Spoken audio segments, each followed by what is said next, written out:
Hey everyone, and welcome to this week's Teen Hour program. So this week we are going to be making sugar skull planters, and we're going to be learning a little bit about Dia de los Muertos, which is the Day of the Dead. It's a Mexican holiday that coincides with Halloween, but it is a different holiday. They have really different traditions, and essentially what Day of the Dead is a celebration that takes place actually over a couple of days. This year it runs from October 31st through November 2nd, and it is a time where families get together and remember loved ones who have passed away. So this can be friends, family, anyone really, and it's celebrated all over Mexico, and different parts of Mexico will celebrate it in different ways. So it can be potentially a really regional holiday. So one of the main things that we up here in the United States have probably seen associated with Dia de los Muertos is the sugar skull. So the sugar skull is a decoration. It's meant to kind of not make light of death, but to show that there is, like, happiness after life. So a lot of times sugar skulls are going to be really brightly decorated, and they actually typically aren't eaten, even though they're made of sugar. They're really just decorative. So our sugar skulls today are not going to be made of sugar. We are actually going to paint planters, and then you guys can go ahead and plant whatever you want in here. A flower that's typically associated with Dia de los Muertos is a marigold, so it's like a beautiful bright orange flower. That might be something that I recommend planting in here, or you can plant whatever you want. So as you guys can see, I've basically finished my sugar skull planter. I wanted to just kind of have it basically ready and done for you guys. If you guys came to get your kits, you will have a little planter box. Mine is a little bit bigger than the ones that you have so that you could actually see what I've done. You guys will have also gotten some paints. And at the end of this video, I will actually have two pictures of other sugar skull planters that other people have done if you guys need some inspiration. But I would definitely recommend looking up Dia de los Muertos, looking up some sugar skulls. They're definitely a big part of the icons of the celebration, and yeah, you guys can just make it as beautiful as you want. So I am going to finish up mine just here with you guys. So all you have to do, I put 2 layers of white paint on this guy because the plastic showed through under one coat, so I would do 2 coats just to make it nice and thick.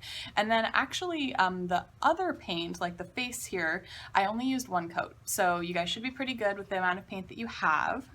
And I am just going to go ahead and start painting a flower. A lot of times there are flowers and hearts in Dia de los Muertos paintings and celebrations. So as you guys can see, it is going to be kind of a thin coat at first, and if it is not as thick as you guys want it, definitely just go ahead and paint a second coat.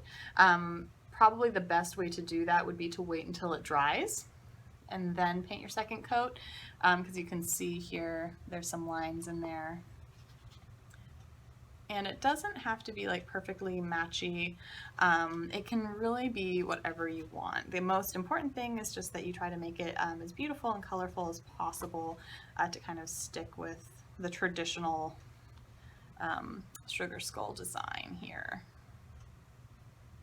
Okay, so there is my other eye, and so then you can just paint a little bit more over the top, and the paint should dry pretty quickly, which is really nice because then you don't have to be stopping and revisiting your planter over and over again. You can basically do it all in 1 or 2 sittings if you guys wanted to. So I have my flower. I am just going to add a little bit of yellow in the middle. Oops, a little overzealous with my yellow. And there we go.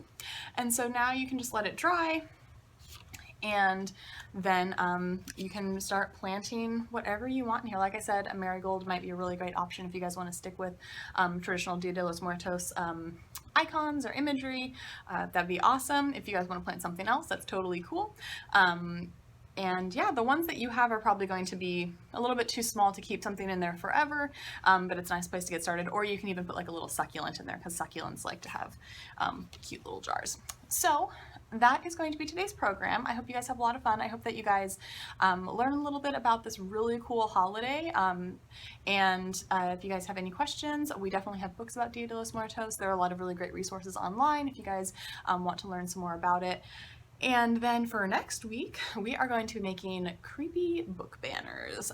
So even if you guys don't do like Halloween celebrations, that's totally fine. You guys can still do next week's program. Your book banners do not have to be creepy if you don't want them to be. They can just be like beautiful, book banners that you guys can just have in your room or wherever you guys want. But there will be more details about that next week. So in the meantime, I hope you guys have a lot of fun with this program, and I will see you next Thursday for book banners. All right, you guys, see ya.